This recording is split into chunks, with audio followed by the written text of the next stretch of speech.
학계는 2장짜리입니다. 읽기에 참 편합니다. 빨리 읽을 수 있고 2장 읽으면 벌써 끝났네 할 수 있는 아주 짧은 책입니다. 지난주에는 이 학계서의 내용을 좀 역사적인 배경, 좀 장황하게 말씀을 드렸습니다. 그렇게 말씀드릴 수밖에 없는 말씀이고, 이 학계서가 결국 포로 귀환에서 돌아온 사람들이 성전을 짓다가 성전이 스톱된 상태예요. 여러 이유 때문에 성전이 스톱된 바로 그 상황에 다시 학계가 하나님의 말씀을 받아가지고 성전을 지어야 한다, 다시 지어야 한다, 그렇게 촉구하면서 성전을 짓는 말씀이, 성전을 짓는 그 내용이 오늘 이 학계서 말씀 가운데 나와 있습니다. 하나님의 말씀이 사람들에게 임하는 그 상황은 편안하고 안정적이고 느긋할 때, 꼭 그럴 때만 임하는 것은 아니죠. 오늘 이 학계서의 말씀처럼 포로에서 돌아왔으나 성전을 짓다가 몇 년입니까? 16년 동안 성전을 정초시키면 그냥 기본적으로 돌만 이렇게 기초만 쌓아놓은 상태잖아요. 그 상태로 16년이 그대로 지나가고 있는 거예요. 기초만 쌓아놓은 상태로 그대로 지나가고 있습니다. 이걸 사람들이 오며 가며 이렇게 지나가면서 봅니다. 이 16년이라고 하는 시간이 어떤 시간이냐면 뭘 해도 할 수 있는 시간이죠. 뭘 너무나 긴 시간입니다. 사람들이 왔다 갔다 하면서 처음에는 그런 생각을 했을 겁니다. 성전을 쌓으려고 기초를 이렇게 놓았는데 그렇다고 화려한 기초도 아니에요. 정말 볼품없는 기초예요. 평수도 좀 작았을 것 같아요. 사용한 재료도 상당히 투박하고 좀 품질도 떨어지는 그런 재료를 사용했을 것 같습니다. 그런데 그런 재료들을 가지고 일단 기초를 놓았는데 처음에는 사람들이 그랬을 겁니다. 조금 있다가 시작하면 되지 뭐. 시작하면 되겠지. 근데 이게 그냥 시작이 되는 게 아니라 일단 여러 많은 그 사람들의 다양한 이유로 인한 방해로 인해서 지금 멈추게 된 상황이거든요. 방해로 인해서 멈췄습니다.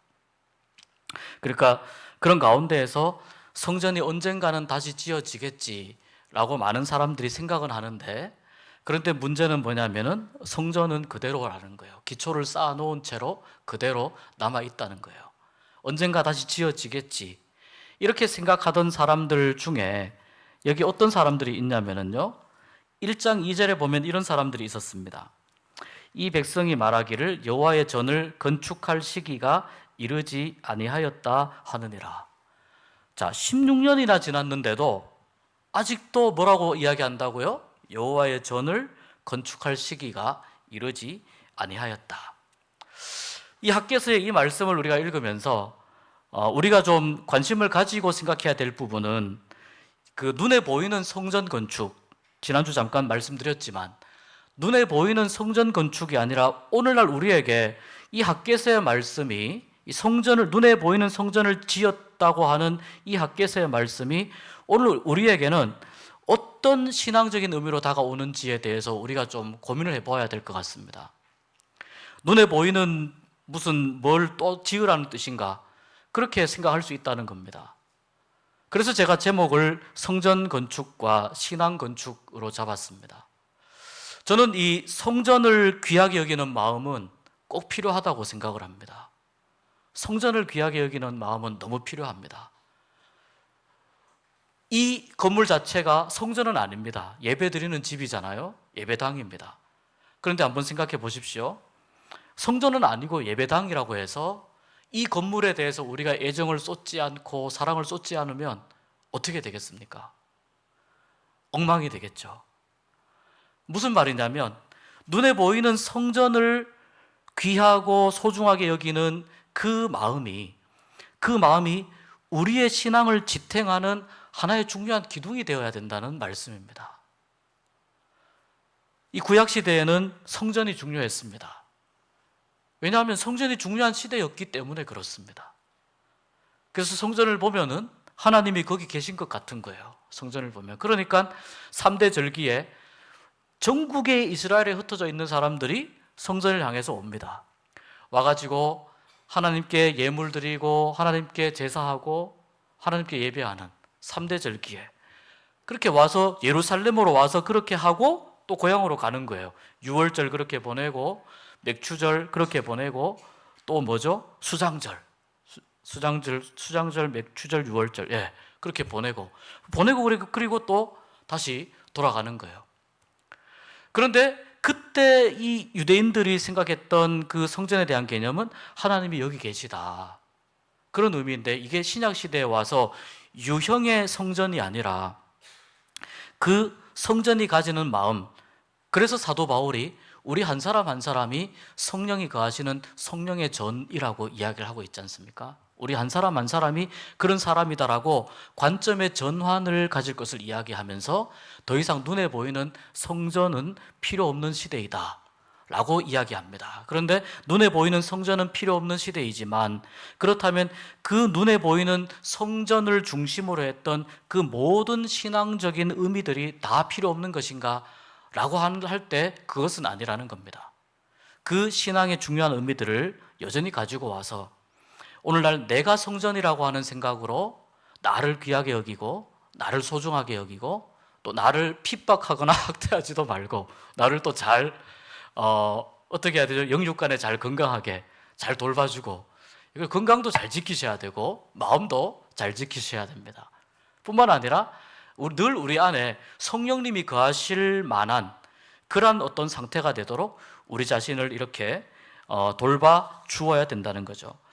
여기 그 5번에 보시면은, 나누어 드린 내용 5번에 보시면은 신앙 건축의 오늘 8가지 원리를 제가 말씀을 읽으면서 정리를 해봤는데, 5번에 보시면 스스로 굳세게 하여 일하는 것, 이렇게 되어 있습니다. 스스로 굳세게 하여 일하는 것. 이 스스로 굳세게 하라는 말은 하나님 성령님이 내 안에 계실 만큼, 성령님이 내 안에 거하셔서 나로 하여금 성령님의 도구가 되고 나로 하여금 성령 충만한 그런 사람이 되도록 계속해서 나를 하나님 앞에서 영적으로 다듬어 가는 걸 의미하는 거죠. 이것을 이제 경건이라고 하기도 하고 영성이라고 이야기하기도 합니다. 그래서 성전 사랑하는 마음은 이제 이렇게 관점이 바뀌어야 된다. 교회를 사랑하는 마음, 그 다음에 공동체를 사랑하는 마음 바뀌어야 된다.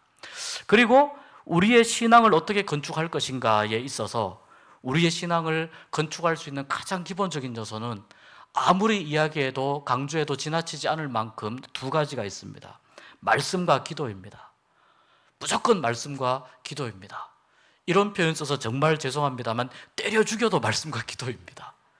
말씀과 기도는 우리가 무조건 붙잡고 가야 됩니다. 이게 우리가 신앙 건축을 하는 데 있어서 정말 필요한, 우리의 신앙을 세워가는 데 있어서 정말 필요한 것입니다. 반드시 필요한 것이고, 말씀과 기도 어느 한쪽에 치우치면은 이 균형이 깨질 수가 있거든요. 그러니까 나의 말씀 생활, 나의 기도 생활 항상 균형을 맞추는 것. 그게 뭐냐면 성전된 나를 귀하고 소중하게 여기는 거죠. 근데 이것이 이렇게 쌓여갈 때 내공이라고 하잖아요. 쌓여갈 때 우리의 신앙이 든든하게 세워져 가게 됩니다. 그러니까 신앙은요, 하루아침에 잭의 콩나무입니까? 콩나무를 심었더니 밤에 콩나무가 쫙 자라가지고 하늘에까지 올라간 그 이야기처럼 신앙은 절대로 그렇게 자라나지 않습니다. 신앙은 우리의 삶과 함께 자라가고 우리의 인생과 함께 자라가고 우리의 생활과 함께 자라가는 게 신앙이에요. 이것을 가꾸어가고 지탱하기 위해서 우리에게 필요한 것이 말씀과 기도입니다. 오늘 우리가 성전 건축과 신앙 건축 2번째 시간을 우리가 이제 보는데, 지난주에 나누었던 말씀과 조금 중복되지만 이렇게 좀 살펴보도록 하겠습니다. 자, 첫 번째 신앙 건축 보시면은, 신앙 건축의 첫 번째 원리는 뭐냐면은요, 삶의 우선순위를 재정비하는 일이에요. 삶의 우선순위, 이것을 재정비하는 일이 정말 중요합니다. 우리 여기 1장입니다. 1장 9절에서 11절을 한번 읽어볼까요? 1장 9절에서 11절 우리 다 같이 한번 읽어보겠습니다. 너희가 많은 것을 바랐으나 도리어 적었고 너희가 그것을 집으로 가져갔으나 내가 불어 버렸느니라. 나 만군의 여호와가 말하노라. 이것이 무슨 까닭이냐? 내 집은 황폐하였으되 너희는 각각 자기의 집을 짓기 위하여 빨랐음이라. 그러므로 너희로 말미암아 하늘은 이슬을 그쳤고 땅은 산물을 그쳤으며 내가 이 땅과 산과 곡물과 새 포도주와 기름과 땅의 모든 소산과 사람과 가축과 손으로 수고하는 모든 일에 한재를 들게 하였느니라. 네, 여기 한재가 무슨 뜻인지 아시죠? 가뭄이에요, 가뭄. 그러니까 가뭄이 바짝 들게 했는데 그 내용이 뭐냐면은, 자, 9절에 보시면은 중간 이하에 보시면 여호와가 만군의 여호와가 말하노라. 이것이 무슨 까닭이냐? 내 집은 황폐하였으되 너희는 각각 자기의 집을 짓기 위하여 빨랐음이라. 이 무슨 말이냐면 삶의 우선순위가 무엇인가를 다시 한번 돌아보라는 하나님의 말씀이에요. 삶의 우선순위가, 하나님의 집은 엉망진창이 되어 있는데 각각 자기의 집을 짓기 위하여 빨랐다. 우리가 여러분 얼마든지 하나님께 그렇게 항변할 수 있습니다. 하나님, 우리는 하나님이 아니에요. 항변할 수 있습니다. 우리는요, 추우면 옷을 입어야 되고요, 비가 오면 비 피할 지붕도 있어야 되고요, 추우면 군불도 떼야 되고요, 우리가 어느 정도 살 수 있는 기반이 마련돼야 됩니다. 왜냐하면 우리는 인간이잖아요. 하나님은 하나님이시잖아요. 그렇게 하나님께 항변할 수 있습니다. 하나님께서도 그거 아시지 않습니까? 공감하시고 이해하시고 아십니다. 그런데 하나님은 믿음이 뭐냐라고 물으시는 것 같아요. 믿음이 무엇이냐? 믿음은 하나님이 가장 먼저라고 고백하는 것, 신앙이 가장 먼저라고 고백하는 것, 그것이 믿음이 아니냐? 이 9절 말씀에서 그것을 말씀하시는 것 같아요. 믿음은 하나님이 가장 먼저라고 고백하는 거 아니냐? 그래서 이런 구절이 있습니다. 항상 하나님은 당신이 먼저였습니다. 여러분, 하나님께 있어서는요, 우리 한 사람 한 사람이 하나님께 있어서는 제일 우선순위예요. 그러니까 하나님의 가장 소중한 그 아들 독생자 예수를 이 땅에 보내셨지 않습니까? 엘리 엘리 라마 사박다니가 무슨 뜻이냐면 나의 하나님 어찌하여 나를 버리셨나이까? 아버지 이러면서 나의 하나님 어찌 나를 버리셨나이까? 그러니까 하나님은, 자 보세요, 하나님은 우리를 살리기 위해서 아들을 버리셨다니까요. 이 성경에 놀라운 이 사실 앞에서 과연 더 하나님께 있어서 과연 우선순위가 있겠습니까? 그러니까 하나님은 항상 우리가 먼저였어요. 우리가 항상 먼저였어요. 하나님의 아들을 버리실 만큼 우리가 먼저였어요. 그래서 우리가 이렇게 고백할 수 있었으면 좋겠습니다. 우리가 하나님이 먼저입니다. 하나님께 집중하겠습니다. 그렇다면 하나님이 우리에게 집중할 줄로 믿습니다. 이렇게 고백했으면 좋겠습니다. 어렵고 힘든 일을 만날 때, 또는 내 생각으로는 이해가 되지 않는 그런 일들을 만나거나 그런 상황을 만나거나 그런 일이 있을 때 우리가 다시 한번 잘 돌아보면 좋겠습니다. 내가 하나님께 집중하고 있는지 한번 돌아보면 좋겠습니다. 정말 나에게 있어서 하나님이 가장 먼저인지, 나에게 정말 하나님이 가장 먼저인지 한번 돌아볼 수 있었으면 좋겠습니다. 이것이 우리가 가져야 할 우선순위의 가장 기본적인 원칙입니다. 자, 두 번째는, 신앙 건축의 원리 두 번째는 하나님의 시간표대로 살아가는 일입니다. 여기 1장입니다. 2절에서 5절을 우리 한번 읽어보겠습니다. 2절부터 5절까지요. 만군의 여호와가 이같이 말하여 이르노라. 이 백성이 말하기를 여호와의 전을 건축할 시기가 이르지 아니하였다 하느니라. 여호와의 말씀이 선지자 학개에게 임하여 이르시되 이 성전이 황폐하였거늘 너희가 이때에 판벽한 집에 거주하는 것이 옳으냐. 그러므로 이제 만군의 여호와가 이같이 말하노니 너희는 너희의 행위를 살필지니라. 네. 자, 여기 보면 2절 아까 말씀드렸지만 사람들은 여호와의 전을 건축할 시기가 이르지 아니하였다. 하나님의 말씀은 뭐냐면 4절에 보니까 성전이 황폐한 상황 가운데 있는데 너희가 이때에 판벽한 집에, 쉽게 말해서 지붕이 잘 갖추어져 있는 이 집에, 제대로 갖추어져 있는 집에 거주하는 것이 옳으냐라고 하나님께서 물으신다는 거예요. 이것이 과연 옳은 것이냐 물으신다는 거예요. 무슨 말이냐면 하나님의 시간표가 있어요. 우리가 빨리 가고 싶을 때가 있어요. 지름길로 가고 싶을 때가 있고 그럴 때가 있습니다, 우리가. 그런데 하나님의 시간표가 따로 있어요.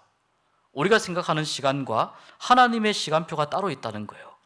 오늘 이 2, 3, 4, 5절 이 말씀은 사람의 생각과 하나님의 생각, 사람의 시간표와 하나님의 시간표가 충돌할 때 과연 무엇을 선택할 것인가의 문제입니다. 충돌할 때 100% 아닙니까? 하나님의 시간표대로 우리가 따라가야 되지 않겠습니까?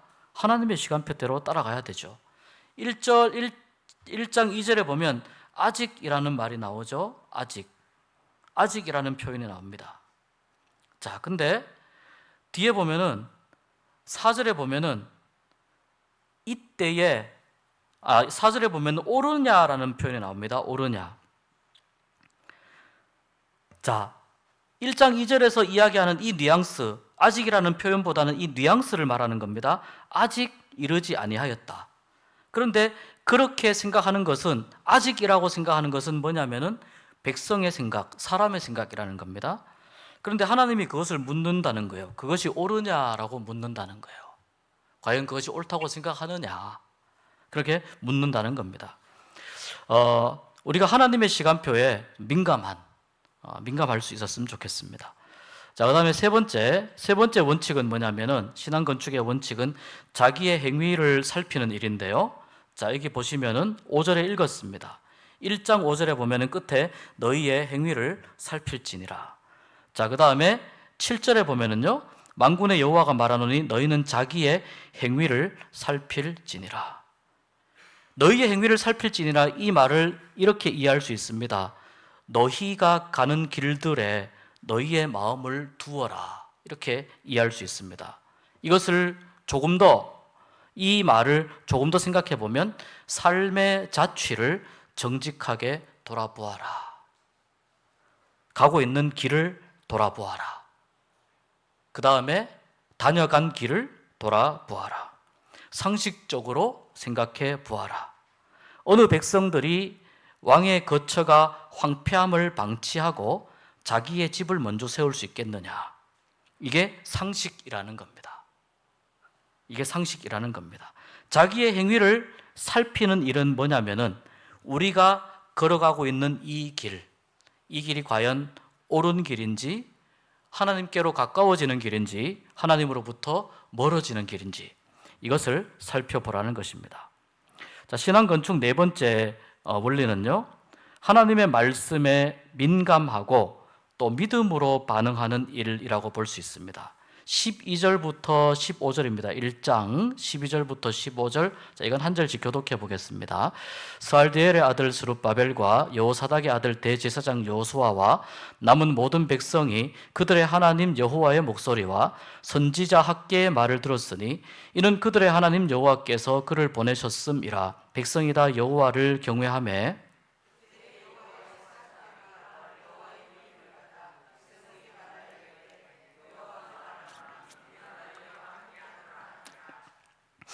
여호와께서 스알디엘의 아들 유다 총독 스룹바벨의 마음과 여호사닥의 아들 대제사장 여호수아의 마음과 남은 모든 백성의 마음을 감동시키심에 그들이 와서 만군의 여호와 그들의 하나님의 전 공사를 하였으니,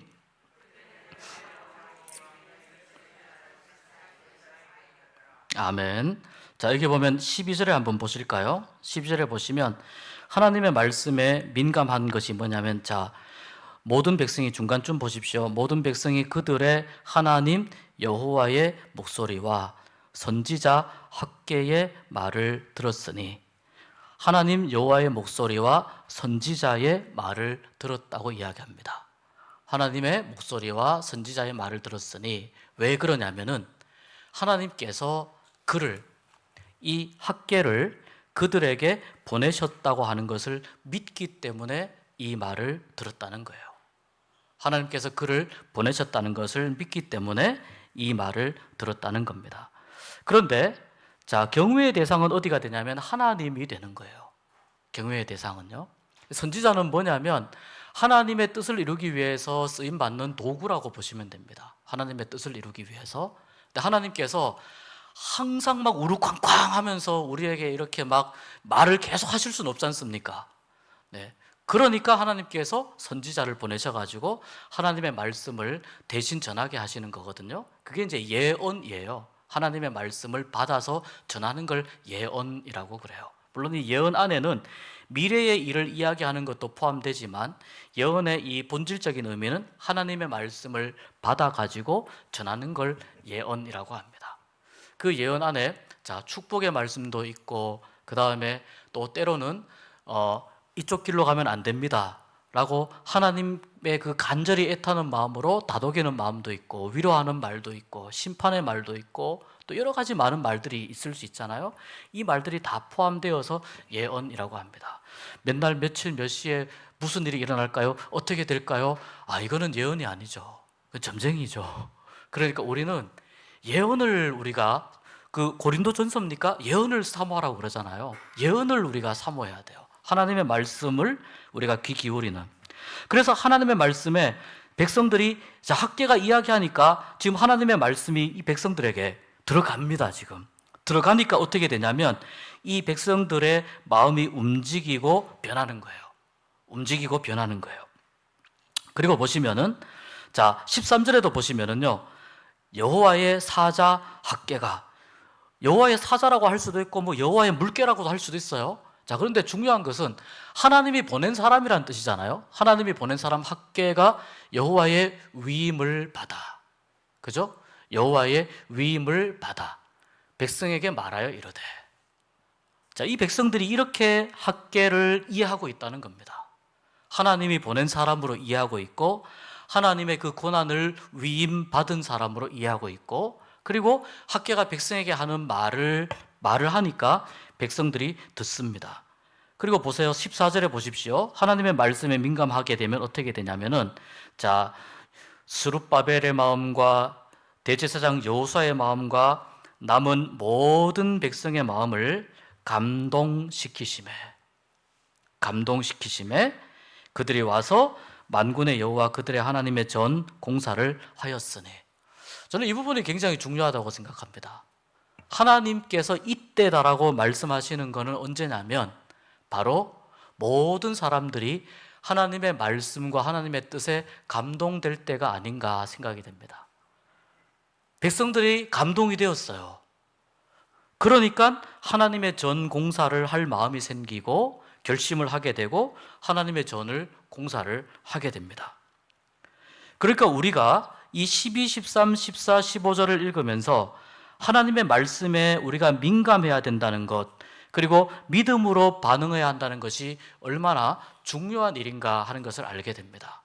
말씀에 감동되고 성령에 감동되고 그렇게 되면 우리가 하나님의 뜻이 무엇인지 알게 되면 우리는 믿음으로 우리의 삶 가운데에서 반응할 수 있을 줄 믿습니다. 이것이 우리에게 중요합니다. 그러니까 계속해서 아까 제가 말씀과 기도라고 말씀드렸는데 하나님의 말씀에 민감하게 하여 주십시오. 하나님의 말씀을 놓치는 일이 없게 하여 주십시오. 놓치면 누구 손해일까요? 내 손해죠. 하나님의 말씀을 놓치는 일이 없게 하여 주십시오. 이렇게 우리가 기도하는 그런 믿음이 있기를 축복합니다. 자, 다섯 번째 신앙 건축의 원리 보시면은요. 스스로 굳세게 하여 일하라고 합니다. 제가 아까 잠깐 말씀드렸습니다. 자기 관리예요. 자기 관리. 자, 2장 1절에서 4절을 한번 읽어보겠습니다. 교독해 보겠습니다. 일곱째 달 곧 그 달 21일에 여호와의 말씀이 선지자 학개에게 임하니라. 이르시되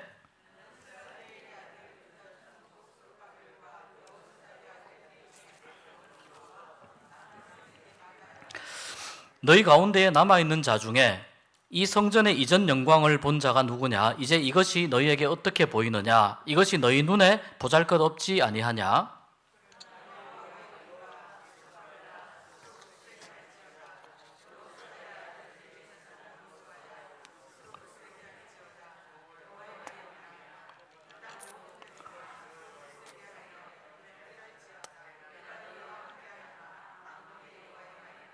아멘.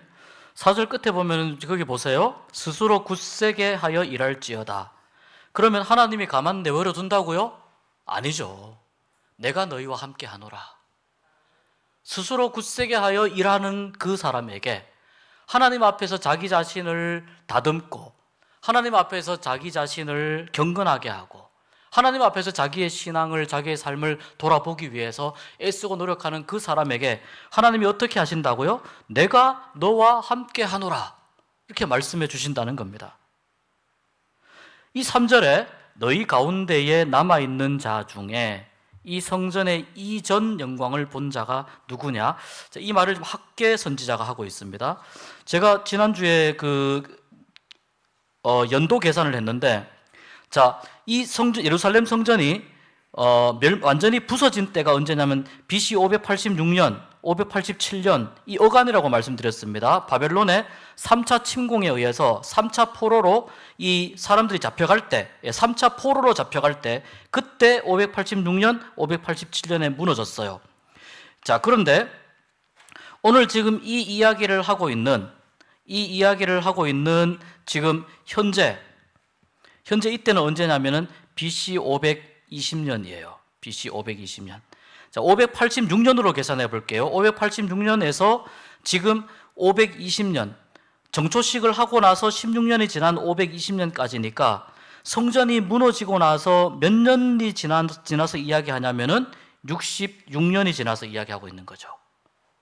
그렇죠? 66년입니다. 제가 지난주에 계산을 조금 잘못한 것 같습니다. 자, 그러면 이 66년이면은 70세 이상 되는 분들은 어떤 기억이 있냐면은 BC 586년 이전에 있었던 예루살렘 성전의 화려한 모습을 보았던 기억이 있는 거죠.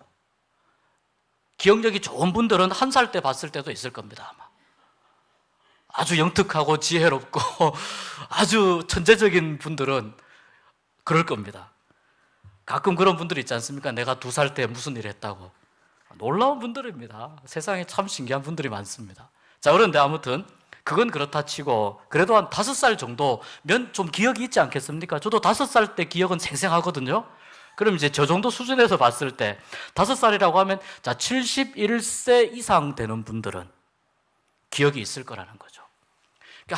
그래서 학계 선지자는 상당히 노구의 몸으로 지금 이 예언 사역, 이 말씀 사역을 지금 하고 있는 거죠. 그때 그 영광을 본 사람들이 있겠는데, 근데 그때 솔로몬 성전의 그 화려한 영광과 지금 이제 정초식을 하고 포로기에서 잡혀와가지고 이제 볼품없이 돌 좀 쌓아놓고 이런 거하고 그때 66년 전에 있었던 그때의 화려한 건물하고 비교가 되겠냐는 겁니다. 비교가 안 됩니다. 그러니까 3절 끝에 보면 이것이 너희 눈에 보잘것없지 아니하냐라고 학계가 이야기합니다. 내가 봐도 형편없는데 여러분이 볼 때는 더 형편없지 않습니까? 형편없는 건물을 하나 딱 만들어 놓고 이걸 이제 하나님의 성전이라고 어떻게 해보겠다고 안간힘을 쓰고 있는 거예요.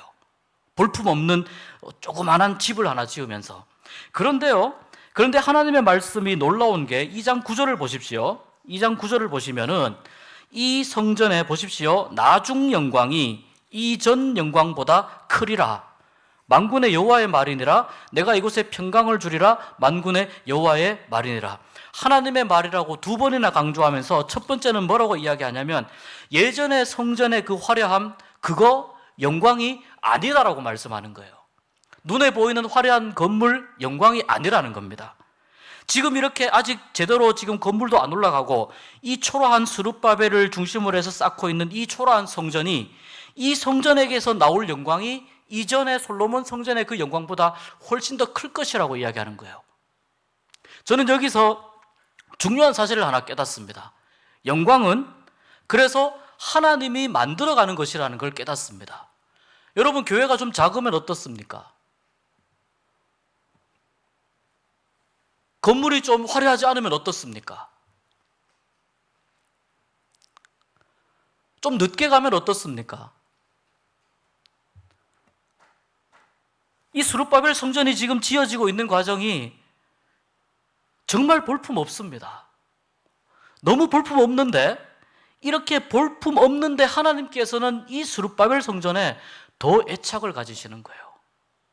그렇다고 솔로몬 성전 싫어했다는 거 아닙니다. 솔로몬 성전 봉헌식 할 때 하나님이 얼마나 거기다가 또 어마어마한 복을 쏟아 부어 주셨는지. 근데 지금 솔로몬은 죽고 없는 것이고, 지금 스룹바벨 성전을 짓고 있는 이 백성들을 향해서 하나님이 하시는 말씀은, 이전에 그 영광도 대단하고 대단했지만 이 볼품 없는 성전, 여기에서 뿜어져 나올 나의 영광은 더 놀랍고 대단할 것이다. 중요한 건 하나님이 이 성전을 인정하시느냐 인정하시지 않느냐, 하나님이 신앙을 인정하시느냐 인정하시지 않느냐. 좀 자꾸 볼품없는 교회여도 하나님이 그 안에 계시고 하나님이 인정하시고 하나님을 간절히 사랑하는 사람들이 그 안에서 함께 신앙생활을 하고 있고, 그렇다면 하나님께서 그 안에서 영광을 보여주시리라고 믿습니다. 우리가 쫓아가야 할 것이 바로 이 부분입니다. 화려함 포기하십시오. 위대하고 놀랍고 대단하게 크고 엄청난 일을 하는 것, 하나님 그거 별로 좋아하시지 않습니다. 하나님은 바로 이 순간, 스룹바벨 성전이 이렇게 작게 지어질 수 있다는 것을 알고 계십니다. 그런데 이 순간 최선을 다해서 하나님을 섬기는 그 모습 가운데에서 나의 놀라운 영광이 거기에서 피어나게 될 것이고, 그것을 보게 될 것이고, 그것을 누리게 될 것이라고 말씀합니다. 고난 중에도 피어나는 꽃, 그런 꽃이 되었으면 좋겠습니다. 환난 중에도 시들지 않는 꽃이 되었으면 좋겠습니다. 절망과 괴로움 가운데에서도 허물어지지 않고 하나님을 바라보면서 오직 주 바라기 인생으로 살아갈 수 있는 우리가 되었으면 좋겠습니다. 6번째 보시겠습니다. 신앙 건축 6번째. 자, 보시면은 영광과 평강은요, 사람이 만드는 것이 아니고 하나님이 주시는 것이라는 것을 인정하는 게 굉장히 중요합니다. 앞부분하고 좀 중복되는데 그래서 빨리 넘어갈 수 있을 것 같습니다. 여기 보면 2장 5절에서 9절 말씀인데, 자, 다른 부분은 읽지 말고 이 부분만 읽겠습니다. 7절, 8절, 9절만 한번 읽어보겠습니다. 7절, 8절, 9절 다 같이 시작. 또한 모든 나라를 진동시킬 것이며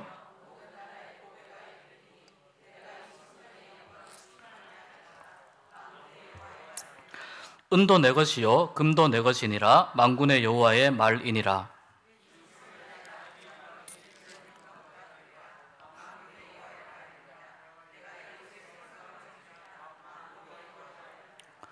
예, 내가 이곳에 평강을 주리라 말씀하시거든요. 하나님이 이곳에 평강을 주겠다라고 말씀하시는 거예요. 그리고 이전 영광을 기억하는 사람들, 여기 보면 이제 이 학개 2장 3절 제가 말씀드렸고, 에스라 3장 12절에도 보면 아까 말씀드린 66년 전 그 화려한 건물을 보았던 그 기억을 갖고 있는 분들이 초라한 스룹바벨 성전이 지어지는 걸 보면서 한탄하면서 눈물을 흘리는 장면이 에스라 3장 12절에 나옵니다. 그때 건물이 너무 화려했기 때문에 이렇게 볼품없는 건물을 가지고 뭘 하겠냐 어쩌겠냐. 그런데 하나님이 말씀하세요. 은도 내 것이요 금도 내 것이니라. 이 말은 하나님이 마음 먹으시면 전 세계에 있는 은과 금을 다 긁어 모을 수 있지 않겠느냐, 그런 뜻입니다. 하나님이 마음 먹으시면. 그러니까 지금 하나님께서는 안간힘을 써서 짓고 있는 이 성전, 이 안간힘을 써서 짓고 있는 이 성전을 짓는 하나님의 백성들의 땀방울, 그것이 훨씬 더 귀하다고 말씀하시는 거예요. 모든 것이 다 하나님의 것이기 때문에 하나님이 동원하시려고 하면 은과 금만 동원하겠습니까? 전 세계에 있는 가장 최상의 재료들을 하나님이 동원하셔서 왜 지을 수 없으시겠습니까? 그걸 안 하고 그냥 내버려 두시죠. 왜? 이 땀방울 하나가 훨씬 더 중요하니까. 그러니까 우리는 하나님이 어떤 분이냐면 이 세상에 있는 모든 것을 하나님 주관대로 하실 수 있는 분이라고 하는 창조주이신 하나님을, 그래서 우리가 고백해야 된다는 겁니다. 우리에게 많은 것이 우리 손에 있다고 하여서 이것이 영원히 우리의 손에 있는 것이 아니지 않습니까? 하나님 앞에 고백하는 겁니다. 지금 내 손에 많은 것이 없다고 하여서 영원히 없는 것도 아니죠. 하나님께서 동원하시고자 하면 하룻밤 사이에 상황이 바뀌고 삶이 바뀌고 얼마든지 그렇게 하실 수 있는 분이시라는 겁니다. 그래서 이 고백이 어디서 나오냐면 창조주 하나님을 고백하는 데에서 나오는 거예요. 모든 것을 만드시고 모든 것의 주인이심을 고백하는 믿음이 우리에게 있어야 된다는 것입니다. 자, 7번 보겠습니다. 7번째는요. 자, 오늘부터는 복을 주리라, 이 말씀입니다. 오늘부터는 복을 주리라. 19절만 읽겠습니다. 2장 19절 말씀 한번 읽어볼게요. 자, 같이 읽겠습니다. 곡식 종자가 아직도 창고에 있느냐?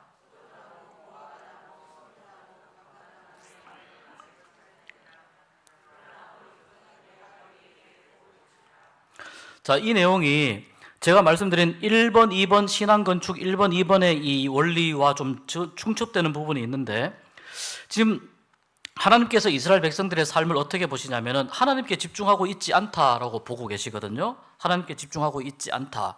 그리고 하나님께 집중하고 있지 않고 있는데, 자, 그런 상황 속에서 하나님 앞에 나와서 거룩한 삶으로, 또 하나님 앞에 나와서 하나님께 집중하는 삶으로, 하나님을 가장 우선순위를 두는 삶으로 바뀌어가는 과정을 이 10절에서 19절 말씀을 통해서 쭉 설명을 하세요. 거룩이라고 하는 개념을 가지고 설명을 하고 계세요. 그래서 이 거룩은 뭐냐면은 하나님께 집중함을 통해서 우리가 거룩함을 맛보게 되고 경험하게 된다는 것이거든요. 그렇게 해서 하나님께 집중하게 되면 결국 우리에게 마지막으로 하나님께서 우리에게 허락하시는 것이 뭐냐면은, 자, 곡식 종자가 없어도 그 다음에 우리가 계속해서 거두어 드릴 수 있는 열매나 곡식이나 이런 것들이 계속해서 부족하고 모자라고 기근 때문에 어렵고 홍수 때문에 어렵고 많이 어려워도 그렇게 하나님 앞에 계속해서 집중하는 삶으로, 우선순위를 두는 삶으로 나아갈 때에, 그때 하나님께서 하시는 말씀은 그 우선순위를 두는 삶, 그 시간, 그 날, 그 오늘부터 내가 너희에게 복을 주리라고 말씀하시는 겁니다. 오늘부터는 내가 너희에게 복을 주리라. 여러분, 여기에서 말씀하는 이 복을 주리라, 하나님의 말씀하시는 이 선포의 오늘이 여러분에게 오늘이 될 수 있기를 축복합니다. 예, 그 오늘인가벼 이렇게 생각하시고, 아, 나도 오늘 하나님이 복 주시는 오늘을 오늘도 살고 내일도 오늘을 살고 모레도 오늘을 살고 계속 하나님을 바라보는, 하나님께 집중하는, 그게 뭐라고요? 거룩이라고요. 거룩입니다. 8번 신앙건축 마지막 8번째, 하나님의 선택을 인정하는 일이에요. 자, 20절에서부터 23절 말씀인데요. 여기 이건 한번 읽어보고 마무리 짓겠습니다. 한 절씩 교독해 보겠습니다. 그 달 24일에 여호와의 말씀이 다시 학개에게 임하니라. 이르시되,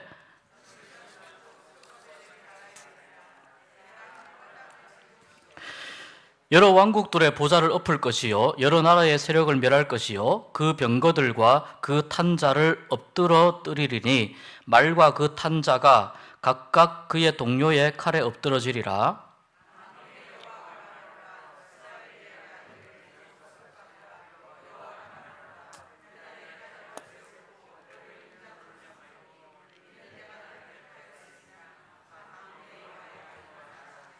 아멘.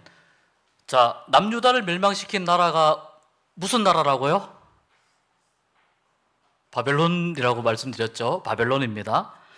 남유다를 멸망시킬 때는 하나님이 바벨론을 선택하셨어요.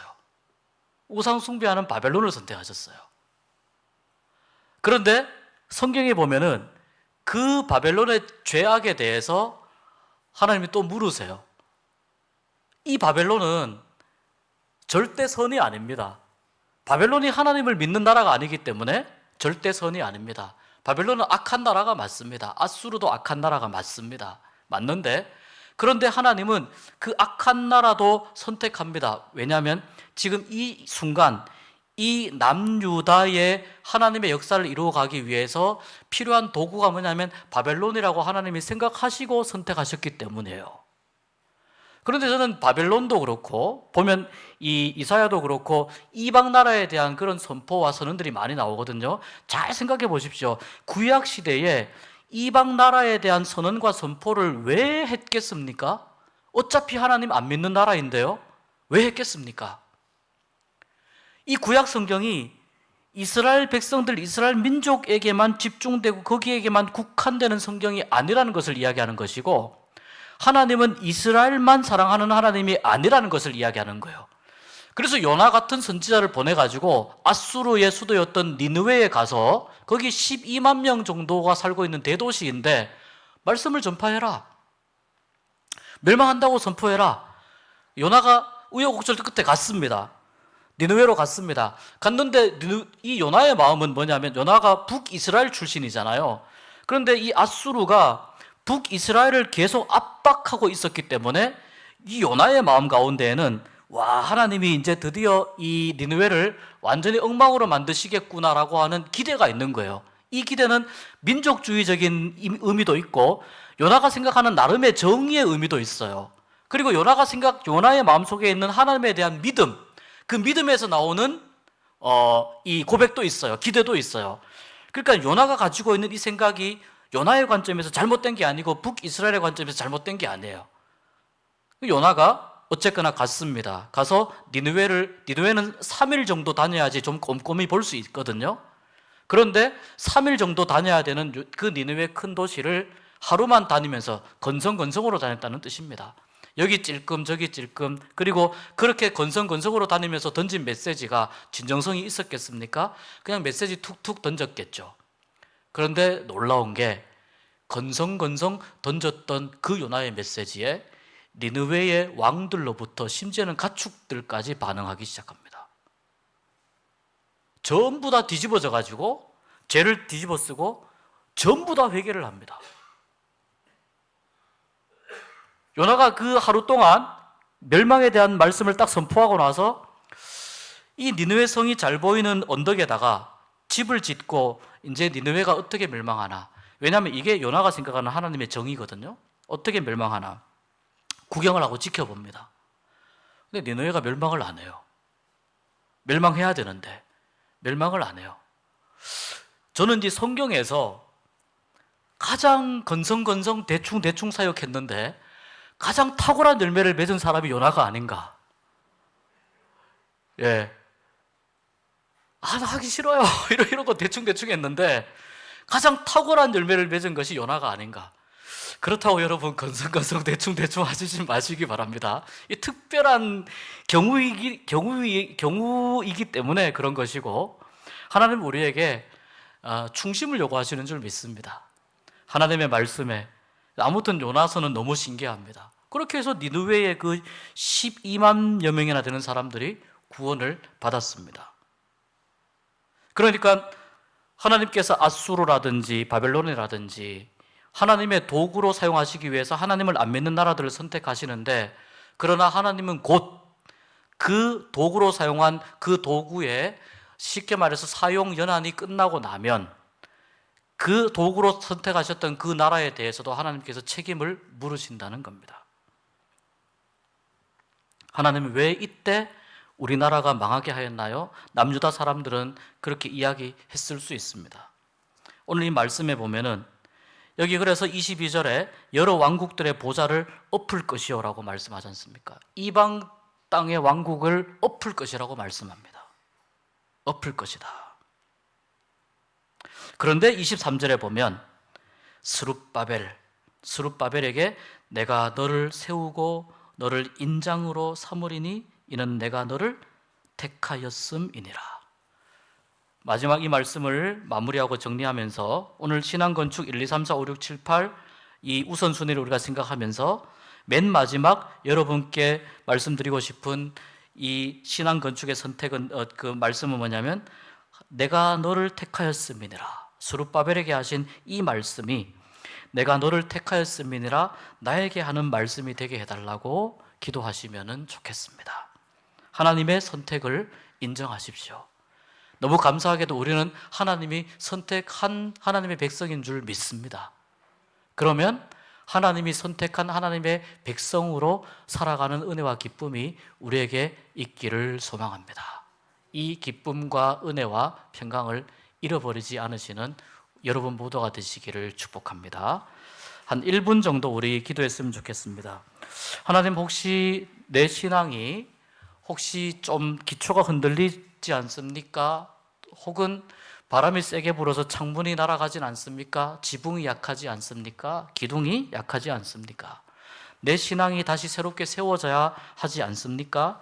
그렇다면 하나님, 제가 오늘 말씀을 통해서 다시 한번 하나님의 음성에 민감하게 하시고 다시 한번 저의 신앙을 세워주십시오. 1, 2분 정도 기도하고 마치겠습니다.